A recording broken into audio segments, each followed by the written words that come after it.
Hello everyone, welcome to my channel Indian School of Physics. This is Nitin here, and today again I have come up with a very important and a polyconceptual question. It's a very interesting and perfect candidate for JEE Advanced type of exam. So here is the statement of this problem. A particle of mass m released from the rest along a circular track of radius r present on a wedge of mass capital M placed on a smooth surface in uniform gravity. There is no friction anywhere.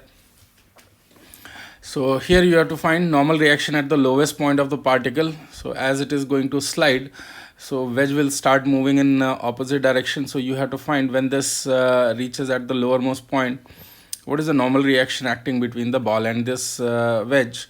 And also we have to find out radius of curvature of particle at this lowest point.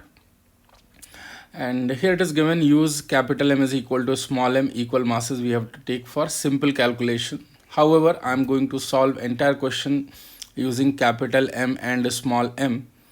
So here it is. Let's discuss the concept part of it.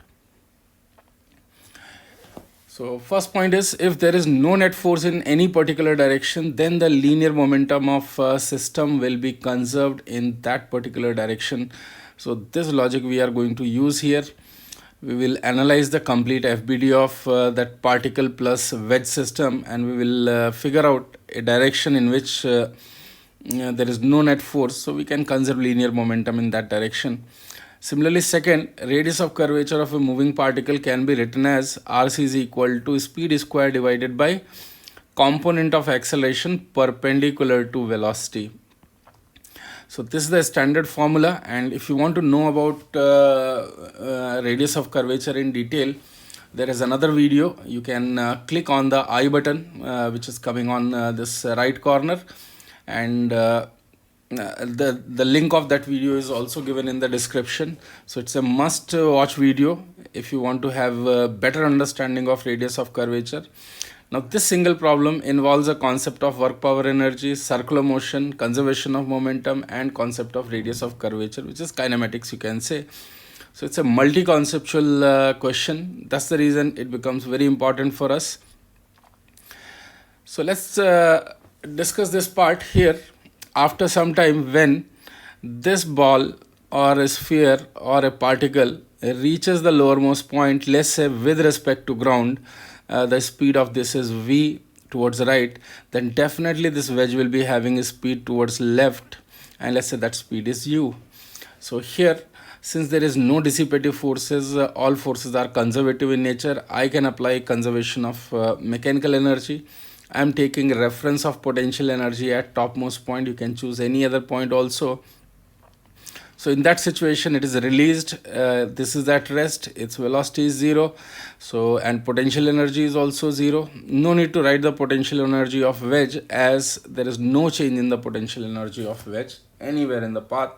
So I can say initially this total mechanical energy is going to be 0.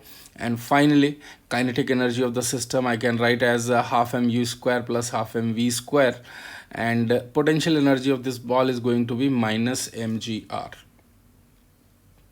So this is first equation for us. Similarly, I can conserve linear momentum in x direction. If you see here, normal reaction is acting upward, mg is downward, or in general this normal reaction, you can see it is internal force. One normal is acting from ground. So all the forces are in vertical direction. There is no force on the system of wedge plus particle in horizontal direction. So definitely linear momentum of the system will be conserved in horizontal direction. So if I do that, I am going to get mu is equal to mv. Capital mu is equal to small mv. This is the equation number 2. I can use these two equations and simplify for u and v. When I do that, I am going to get the value of v and u, which is, I'm not explaining the calculation part. I think easily you can do it. So v square comes as 2gr capital M by M plus M, and u comes as 2gr small m by capital M plus M. So now let's calculate the normal reaction part. For normal reaction, we are going to observe the motion of this ball from the frame of the wedge. So there you will find it is moving in circular motion. It is moving in a circle of radius r. Its size is negligible, so I can take that radius as r. So path is circular, and we are more comfortable with the circular trajectories compared to some random trajectory. So that's the reason I'm trying to solve this question from the frame of this wedge.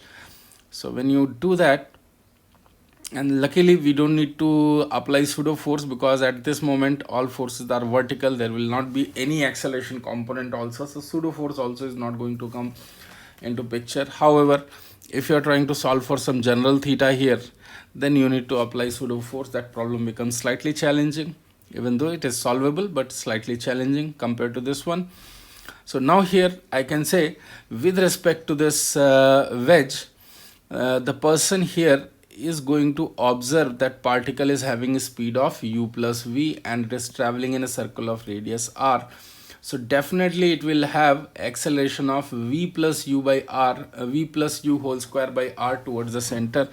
Now I can write net force towards the center is n minus mg, and that should be equal to mass into acceleration of particle in circular motion, which comes as v plus u whole square by capital R. So already v and u values are known to you. If you substitute, you will be knowing the answer for normal reaction. However, I'm not showing it here. I'm not substituting it in terms of general values of capital M and small m. Then similarly for radius of curvature, now we have to come to solve this question with respect to ground frame, because radius of curvature of actual path we have to find out at that particular instant. So from ground, if you see, with respect to ground, speed of this particle is v, and let's say its acceleration is some a1 towards the center, perpendicular to velocity. Its acceleration is a1. The force which is acting is normal reaction and mg downward.